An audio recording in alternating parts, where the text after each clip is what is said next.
Sister. சின்ன பண்ணே முழிச்சிட்டீங்களா நீங்க? சரி சரி, நல்லா இருக்கீங்களா? வலியெல்லாம் இப்ப எப்படி இருக்கு? பரவாயில்லையா உங்களுக்கு? டாக்டர் கூப்பிடுறேன், ஒரு நிமிஷம் இருங்க சரிங்களா? சிஸ்டர் அதெல்லாம் இருக்கட்டும். என் வீட்ல இருந்து வந்தவங்களாம் எங்க, என் ஃபேமிலி எங்க, எங்க அப்பா அம்மாலாம் வந்தாங்களா இல்லையான்னு எதுவுமே தெரியல எனக்கு. என்னுடைய குழந்தைங்க ஃபர்ஸ்ட் அவங்கள காட்டுங்க. பையனா பொண்ணான்னு கூட எனக்கு ஞாபகம் இல்லை சரியா.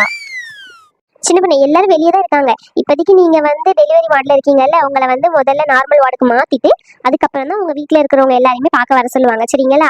அதுக்கு முன்னாடியே உங்க குழந்தைய உங்க ஹஸ்பண்ட் கிட்ட காமிச்சாச்சு. உங்களுக்கு பையன் தான் பிறந்திருக்கான். ஓகேங்களா சின்ன பொண்ணு? பையனா? ரொம்ப சந்தோஷம். என் குழந்தைய என்கிட்ட காட்டுங்க. ஒரு நிமிஷம் சின்ன பொண்ணு, குழந்தை பக்கத்து வார்டில் இருக்காங்க, நான் போய் தூக்கிட்டு வரேன் சரிங்களா? ஆ சரி.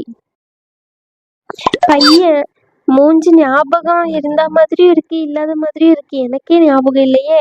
சரி தூக்கிட்டு வரட்டும். எப்படி இருப்பான்னு எனக்கே தெரியல. ரொம்ப சந்தோஷமா இருக்கு அவனை பார்க்கணும்னு நினைச்சாலே. சின்ன பொண்ணு இந்தாங்க, இவன் தான் உங்களுடைய குழந்தை சரிங்களா? இந்தாங்க பக்கத்துல வைக்கிறேன், ஓகேங்களா? ஆ ஆ ஆ சின்ன பொண்ணு எழுந்துக்க ட்ரை பண்ணாதீங்க. இப்பதான் டெலிவரி ஆயிருக்கு, ஸ்டிச்சஸ் எல்லாம் போட்டிருக்கோம் இல்லையா? அப்படியே படுத்துக்கிட்டே பாருங்க. நீங்க ரொம்ப ஃபோர்ஸ் பண்ணீங்கன்னா ஸ்டிச்சஸ் பிரிஞ்சிடும், திரும்பியும் போடுற மாதிரி இருக்கும். வலி உங்களுக்கு தெரியும் இல்லையா? திரும்பியும் வலி போகாம இருக்கணும்னா அதுக்கு நீங்க நடந்துக்கிற முறையில தான் இருக்கு. ஆமா. Okay sister. அழகா டே குட்டி. அவங்க இப்பதான் தூங்கிட்டு இருக்காங்க, தூங்கட்டும். நான் இப்ப ஷிஃப்ட் பண்ணிருக்கேன் உங்களை நார்மல் வார்டுக்கு. ஒரு வாட்டி டாக்டர் வந்து உங்களை கன்சல்ட் பண்ண சொல்றேன் சரிங்களா? டாக்டர் பார்த்துட்டு உங்களுக்கு நார்மல் வார்டுக்கு ஷிஃப்ட் பண்ணிட்டாருன்னா அதுக்கப்புறமா நாளைக்கு நீங்க மேக்ஸிமம் டிஸ்சார்ஜ் ஆயிருவீங்க. ஏன்னா வந்து நீங்க நார்மல் டெலிவரி தானே பாத்தீங்க, அதனால நீங்க நாளைக்கே டிஸ்சார்ஜ் ஆகிற மாதிரி தான் இருக்கும் ஈவினிங்குள்ள. அப்படி இல்லைன்னா நாளைக்கு மார்னிங் டிஸ்சார்ஜ் ஆகிற மாதிரி இருக்கும். ஒன் டே ஃபுல்லா இங்க இருக்க மாதிரி இருக்கும் டெலிவரி ஆகி. அவ்வளவுதான் சரிங்களா? உங்களுக்கு மற்றபடி எந்த ப்ராப்ளமும் இல்லை, பேபியும் நல்லா தான் இருக்கிறதுனால உங்களுக்கு வந்து எந்த இஷ்யூவும் இல்லை. Okay sister, thank you. சரிங்க சின்ன பொண்ணு, நான் போயிட்டு டாக்டர் கிட்ட சொல்றேன் இந்த மாதிரி அவங்க முடிச்சிருக்காங்க அப்படின்ட்டு. டாக்டர் வந்து உங்களுக்கு செக் பண்ணிட்டு எல்லாமே நார்மலா இருக்கான்னு இன்னொரு வாட்டி கன்ஃபார்ம் பண்ணிக்கிட்டு அதுக்கப்புறமா உங்க நார்மல் வார்டுக்கு ஷிஃப்ட் பண்ணுவாங்க. ஷிஃப்ட் பண்ணதுமே நான் உங்க அப்பா அம்மா கிட்ட உங்க ஹஸ்பண்ட் கிட்ட எல்லாருக்கிட்டுமே நான் இன்ஃபார்ம் பண்ணிடுறேன். அவங்க டேரக்டா அங்க வந்து பாத்துருவாங்க சரிங்களா? Okay sister. Hello. Okay okay okay okay. ஆ இல்லை இல்லை, இன்னைக்கு கொஞ்சம் லேட் ஆக தான் செய்யும். ஆமாம் ஆமாம். இன்னைக்கு 4 பேஷண்ட்டுக்கு டெலிவரிக்கு வந்து அட்மிட் ஆயிருக்காங்க. இல்லை 2 பேஷண்ட் தான் முடிஞ்சிருக்கு, இன்னும் 2 பேஷண்ட்டுக்கு நான் ரிப்போர்ட் இன்னும் சப்மிட் பண்ணலை. அதை வர சப்மிட் பண்ணோம் சரிங்களா? எனக்காண்டி வெயிட் பண்ண வேண்டாம். சரி ஓகே. ஆ ஓகே ஓகே. ஓகே, நான் மார்னிங் போலேயே வந்து ஜாயின் பண்ணிக்கிறேன், நீங்கள் கண்டினியூ பண்ணிங்க. Okay okay okay okay bye. சொல்லுங்க சிஸ்டர், என்னாச்சு? டாக்டர் அவங்க சின்ன பொண்ணு கண்ணு முழிச்சிட்டாங்க, பேபியை உங்ககிட்ட தான் வச்சுட்டு வந்திருக்கேன் நான். நீங்க ஒரு வாட்டி செக் பண்ணிட்டு சொல்லிட்டீங்கன்னா நாளைக்கு போல கூட அவங்களை டிஸ்சார்ஜ் பண்ணிடலாம். இப்போதைக்கு நார்மல் வார்டில் ஷிஃப்ட் பண்ணிட்டு ஒன் டே ஃபுல்லாக நம்ம கன்சல்ட்ல வைக்கணும்னு சொல்லிட்டு நம்ம ரூல்ஸ் இருக்கு. அதை நம்ம இன்னைக்கு ஃபாலோ பண்ணிக்கிட்டு நாளைக்கு மார்னிங் டிஸ்சார்ஜ் பண்ண முடியாது. நாளைக்கு வேணா மார்னிங், அப்படி இல்லைன்னா நாளைக்கு ஈவினிங் போல டிஸ்சார்ஜ் பண்ணலாம். நீங்க ஒரு வாட்டி செக் பண்ணிட்டு சொல்லிட்டீங்கன்னா நான் கன்ஃபார்ம் பண்ணிப்பேன் டாக்டர். சரி ஓகே, நான் வந்து செக் பண்றேம்மா, நீ போ, நான் வரேன். சரி. அதே மாதிரி அந்த பொண்ணோட ஃபேமிலி கிட்ட எல்லாம் சொல்லிடு அவ கண் முழிச்சிட்டா அப்படின்னு சொல்லிட்டு சரியா? அந்த ஃபுல் ஃபேமிலி கிட்டே சொல்லிடு. அது மட்டும் இல்லாம சரி ஓகே, இதை மட்டும் சொல்லு. டிஸ்சார்ஜ் வந்து நான் பார்த்துட்டு சொல்றேன். ஏன்னா அவளுக்கு கொஞ்சம் கிரிட்டிக்கலாக தான் இருந்துச்சு. நான் எல்லாத்தையும் அப்சர்வ் பண்ணிட்டு தான் நான் சொல்ல முடியும் சரியா? சரி ஓகே டாக்டர். சின்ன பொண்ணே, உங்களை நார்மல் வார்டுக்கு ஷிஃப்ட் பண்ணலாம் தான் நினைக்கிறேன். டாக்டர் வந்து உங்களை கன்ஃபார்ம் பண்ணிட்டு சொல்றேன்னு சொல்லியிருக்காரு. ஓகேங்களா? Okay sister. ஹாய் சின்ன பொண்ணு, எப்படி இருக்கீங்க? பேபி எப்படி இருக்காங்க? பார்த்துட்டீங்களா? உங்க பேபி கிட்ட பேசிட்டீங்களா? நானும் பேபியும் நல்லா இருக்கோம் டாக்டர். நாங்க வீட்டுக்கு எப்போ போகலாம்? இப்பதான் பேபியே பிறந்திருக்கு, மார்னிங் தான். அதுக்குள்ள வீட்டுக்கு போகணும்னு சொன்னா எப்படி? செக்அப்லாம் பண்ண வேண்டாமா? இல்ல, வீட்டுக்கு போகணும்னு ஆசையா இருந்துச்சு, அதான் கேட்டேன். இப்போதைக்கு உங்களை நார்மல் வார்டுக்கு ஷிஃப்ட் பண்றோம். நாளைக்கு ஈவினிங் இல்லைன்னா நாளைக்கு மார்னிங் நான் உங்களை கண்டிப்பா அனுப்பி விட்டுறேன் சரிங்களா? Okay doctor. சிஸ்டர், இவங்களை நீங்கள் நார்மல் வார்டுக்கு ஷிஃப்ட் பண்ணிவிட்டு பேபியை வந்து பக்கத்தில் படுக்க வச்சுருங்க. அது மட்டும் இல்லாமல் அவங்க பேரண்ட்ஸ் கிட்ட, அவங்க ஹஸ்பண்ட் கிட்ட, அதுக்கப்புறம் அவங்க ரிலேட்டிவ்லாம் வந்துருந்தாங்களா அவங்கக்கிட்ட எல்லாருக்கிட்டையும் இன்ஃபார்ம் பண்ணிடுங்க. ஓகேங்களா? அது மட்டும் இல்லை, இவங்களுக்கு தேவையான திங்ஸ் எல்லாத்தையுமே வந்து அந்த ரூமுக்கு ஷிஃப்ட் பண்ணிடுங்க. இந்த ரூம்குள்ளே இவங்க திரும்பி வராத மாதிரி பார்த்துக்கோங்க. ஏன்னா இங்கே வந்து இன்னொரு டெலிவரி ஆக போகுது, அதுக்காண்டி தான் சொல்கிறேன். ஓகேங்களா சிஸ்டர்? ஓகேங்க டாக்டர். சரிங்க சின்ன பொண்ணு, நீங்கள் பார்த்துருங்க. நான் மார்னிங் வந்து உங்களை செக் பண்ணிவிட்டு அதுக்கப்புறம் என்னன்னு சொல்கிறேன். ஓகேங்களா? Okay doctor. சரிங்க சின்ன பொண்ணு, நம்ம அந்த நெக்ஸ்ட் ரூமுக்கு ஷிஃப்ட் ஆகலாம். Okay sister. சின்ன பொண்ணு நீங்க இங்க ரெஸ்ட் எடுத்துக்கோங்க. நான் உங்க ரிலேட்டிவ் எல்லார்கிட்டயும் சொல்லிட்டு போறேன். அவங்க எல்லாரையும் ஒருத்தர் வர சொல்றேன், சரிங்களா?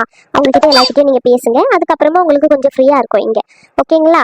பேபியை அங்க படுக்க வச்சிருக்கேன், அவங்க தூங்கிட்டு தான் இருக்காங்க. அவங்க அழுதா மட்டும் எடுத்து ஃபீட் பண்ணுங்க. அப்புறமா வந்து அதுக்குன்ட்டு அழுகலைன்னு சொல்லிட்டு அப்படியே விட்டுறவும் கூடாது. 2 hours ஒன்ஸ் நீங்களாம் எடுத்து ஃபீட் பண்ணுங்க, சரிங்களா சின்ன பொண்ணு? Okay sister. என்னங்க, குழந்தைய பார்த்தீங்களா? நீங்க குழந்தை எப்படி இருக்கா பார்த்தீங்களாங்க? நம்ம 2 பேரும் மாதிரியே இருக்கான்ல. ஆமா சின்ன பொண்ணு. நீ எப்படிம்மா இருக்க? குழந்தைய நான் அப்பவுமே பார்த்துட்டேன். உன்னதான் பார்க்க முடியலையேன்னு சொல்லிட்டு வெளியே இருந்து கேட்டுக்கிட்டே இருந்தேன். எப்படிம்மா இருக்க? இப்ப பரவாயில்லையா? ஆ உனக்குதான் கஷ்டம் என்னம்மா? கத்திக்கிட்டே கிடந்தேன். நான் வெளியே இருந்து என்னால நிக்க கூட முடியல சின்ன பொண்ணு. ஆமா. ஃபர்ஸ்ட் தாங்க இதுவா இருந்துச்சு, இப்போ பரவாயில்ல, நல்லா தான் இருக்கேன், எனக்கு ஒன்றும் இல்லை. சின்ன பொண்ணு எப்படிமா இருக்க? நல்லா இருக்கியா? நல்லா இருக்கேன்க்கா. புஷ்பக்கா எங்க? புஷ்பா என் பின்னாடிதான் வந்தா. உன் பையன் அங்கதான் பாத்துட்டு உன் பையன்கிட்டே நின்னுக்கிட்ட அங்கதான் இருக்கா. இதோ வரேன். சின்ன பொண்ணு, உன் பையன் எவ்வளவு அழகா இருக்கான்னு தெரியுமா? பொம்மை கணக்கா தான் இருக்கான். நல்ல குட்டை அழகு போல இருக்கான் சின்ன பொண்ணு. ஆமா. தேங்க்ஸ்க்கா. சின்ன பொண்ணு, டாக்டர் என்ன சொன்னாங்க? இன்னைக்கு எப்படியும் இது பண்ணிடலாம் அப்படின்னு சொல்லிட்டு எங்ககிட்ட சொல்லிட்டு போனாங்க. இன்னைக்கு மார்னிங் இல்லைன்னா ஈவினிங் போல. என்ன சின்ன பொண்ணு சொன்னாங்க உங்ககிட்ட? என்கிட்டயும் அதாக்கா சொல்லியிருக்காங்க, இன்னைக்கு மார்னிங் இல்லைன்னா ஈவினிங் போல போயிடலாம் அப்படின்னு சொல்லிட்டு சொன்னாங்க. இல்லைன்னா நாளைக்கு மார்னிங் சொன்னாங்கக்கா. சரி சரி. என்னங்க, எங்க அப்பா அம்மாலாம் யாருமே வரவே இல்லையா? இல்ல சின்ன பொண்ணு, வந்திருக்காங்க. நாங்க எல்லாரும் இங்க இருக்கோம்ல, அதனால அவங்க வெளியே நிக்காங்களா இருக்கோம். நாங்க என்ன கூப்பிடுறேன் இரு. மாமா, அத்தை. சின்ன பொண்ணு, ஏம்மா வந்துட்டியம்மா? நீ வரமாட்டியோன்னு நினைச்சுமா, நான் ரொம்ப பயந்துட்டம்மா. என் பக்கத்துல யாருமே இல்லைன்னு சொல்லிட்டு. ஏம்மா வரல நீ? ஏட்டி, அது ஒரு பெரிய கதை, அப்புறம் சொல்றேன். சரி, அதெல்லாம் எதுக்கு இங்க? இப்ப நல்லா இருக்காளா? குழந்தையும் நல்லா இருக்கா, அப்புறம் என்ன? ஆமா சின்ன பொண்ணு, பழசெல்லாம் பேசக்கூடாது, சந்தோஷமா இருக்கணும், சரியா? சரி, டிஸ்சார்ஜ் பண்றதுக்கு என்னென்ன ஃபார்மாலிட்டிஸ்ன்னு சொல்லிட்டு நானும் தம்பியும் போய் பார்த்துட்டு வரோம், சரியாம்மா? நாங்க போயிட்டு எல்லாம் டிஸ்சார்ஜ் ஃபீஸ் எல்லாத்தையும் கட்டிட்டு 2 பேரும் எல்லாத்தையும் முடிச்சுட்டு ஃபார்மாலிட்டிஸ் எல்லாம் நம்ம வீட்டுக்கு அப்படியே கிளம்புவோம். நல்லா சொல்றீங்களே. எங்க வீட்டுக்கு தான் நாங்க கூட்டிட்டு போவோம் சின்ன பொண்ணு. என்ன சின்ன பொண்ணு? அது எப்படி நாங்க விடுவோம்? எங்க வீட்டுக்கு தான் நாங்க கூட்டிட்டு போவோம். சின்ன பொண்ணு நீ சொல்லுமா. ஐயோ, ஏன் அவளை போட்டு இப்படி பண்றீங்க? அவளுக்கு எங்க போகணும்னு தோணுதோ அங்கேயே இருக்கட்டும், விட்டுறீங்க. இந்த மாதிரி நேரத்துல அவளை போட்டு இது பண்ணாதீங்க. சின்ன பொண்ணு சொன்னோன்னே இவனுக்கு பொறுக்க முடியல போல. சரி சரி, நாங்க சும்மா வம்புக்கு தான் இழுத்துட்டு இருந்தோம், நீங்களே கூட்டிக்கிட்டு போங்க.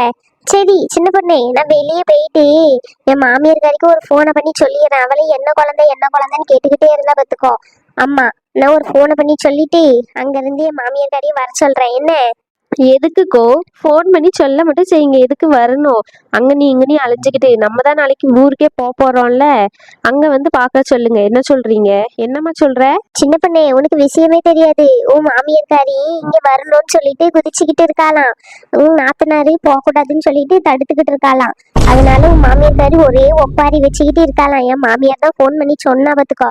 அதான் என்ன குழந்தைன்னு சொன்னாச்சு, வராளான்னு பாப்போம் அப்படின்னு சொல்லிக்கிட்டு இருந்தாங்க. நீ என்ன?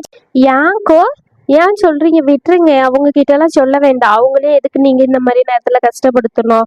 அவங்களுக்கு விருப்பம்னா வரட்டும், வேண்டாம்னா விட்டுருங்க. எதுக்கு இப்படி போட்டு நீங்க அவங்கள குமைச்சிக்கிட்டு இருக்கீங்க? ஆமா சின்ன பொண்ணு, நாங்க ஒண்ணும் வர சொல்லம்மா. அவளாதான் வரேன்னு சொல்லி குதிச்சுக்கிட்டு இருக்காளாம். உன் நாத்தனார் தான் போகக்கூடாதுன்னு சொல்றாளாம். இப்போ ஒரு மாதிரி சொல்லுவாங்க, அப்புறம் ஒரு மாதிரி சொல்லுவாங்க. அக்கா, நம்மளுக்கு இது தேவையா சொல்லுங்க? ஆமாக்கா, அதுக்கப்புறம் அது ஒரு பிரச்சனையா வரும். சொத்துக்காண்டி தான் நாங்க இங்க வந்து அவகிட்ட நாடகம் போட்டுக்கிட்டு இருக்கோம், குழந்தைய தூக்கிட்டு வந்து அப்படின்னு ஆல்ரெடி சொல்லியிருப்பா. எதுக்கு இந்த வீண் பிரச்சனை? சரி வாழ, நம்ம போயிட்டு இந்த எதுவும் ஃபீஸை கட்டிட்டு என்னன்னு சொல்லிட்டு கேட்டுட்டு வரலாம். ஆமா, நானே கட்டிடுறேன், காசுலாம் இருக்கு பார்த்துக்கோங்க. நான் எல்லாத்தையும் எடுத்துட்டு வந்திருக்கேன். மாப்பிள்ள இருக்கட்டும் மாப்பிள்ள, ஃபர்ஸ்ட் செலவு எல்லாமே நாங்க தான் பார்க்கணும். வளகாப்பு தான் என்னால பண்ண முடியல, உடம்பு சரியாம ஆயிட்டு. இது வச்சு நாங்க பார்க்கணும்ல மாப்பிள்ள, நாங்களே பண்றோம். இருக்கட்டும் அம்மா, நாங்களே பண்றோம். ஆமாம்மா, அவரு காசு எடுத்துட்டு வந்திருக்காரு, அவரே கட்டிடட்டும். எதுக்கு உங்களுக்கு வீண் செலவு? அதுக்கு இல்லடி. பரவாயில்லம்மா, நாங்களே கட்டிக்கிறோம். அண்ணி, நான் இருக்கேன்னு சொல்லிட்டு நீங்க இந்த மாதிரி சொல்லாதீங்க. நான் பண்ணதுல தப்பு தான், இல்லைன்னு சொல்லல. இப்பதான் எனக்கு புத்தி வந்திருக்கு. இந்த வாட்டி நாங்க தான் கட்டுவோம் அண்ணி, அவ்வளவுதான். இருங்க, என்ன முழிச்சுக்கிட்டு இருக்கீங்க? போங்க, போயிட்டே கட்டிட்டு வாங்க. ஆமா, நீ சொல்லிட்டல லைலா, தோ கிளம்பிடுறேன். ஏப்பா வாங்க போவோம். சின்ன பொண்ணு, இவங்க என்ன சொல்ல கேட்காம போயிட்டாங்க. என்ன பண்ண சின்ன பொண்ணு? இல்ல நான் போயிட்டு நானே கட்டிட்டு வந்துடுறேன், சரியா? நீங்க இருந்துக்கோங்க. என்னங்க இருக்கட்டும், அவங்க தான் போறாங்கல்ல, அப்புறம் என்ன இருங்க. சின்ன பொண்ணு அதுக்கு இல்ல. சின்ன பண்ணி உங்களுக்கே செலவு இருக்குலாமா? இந்த செலவு ஃபுல்லா நாங்களே பார்த்தா மாதிரி இருக்கட்டும்மா? இருக்கட்டும், பரவாயில்ல. அதான் அம்மா சொல்றாங்கல்ல, பரவாயில்ல இருக்கட்டும்ங்க. சரி. சரி சின்ன பொண்ணு, நான் போயிட்டு என் மாமியார் கிட்டே விஷயத்த சொல்லிட்டு வரேன். சரியா? அது வரைக்கும் பிள்ளைய பாத்துக்கோங்க எல்லாரும். புஷ்பக்கோ, நாங்க ஒண்ணும் பிள்ளைய கடிச்சு தின்னுற மாட்டோம். பாத்து பொறுமையாவே பேசிட்டு வாங்க, போங்க. ஆமா ஆமா, இவளுக்கு எப்ப பார்த்தாலும் என்கிட்ட வம்பு இழுக்கிறதே ஒரு வேலை. போ புஷ்பக்கா, இல்லன்னா உன் மாமியார் கறி போன பண்ணி உன்னை கிளி கிளின்னு கிழிச்சிருவாங்க. ஆமா டி, அதுவும் கரெக்டு தான்.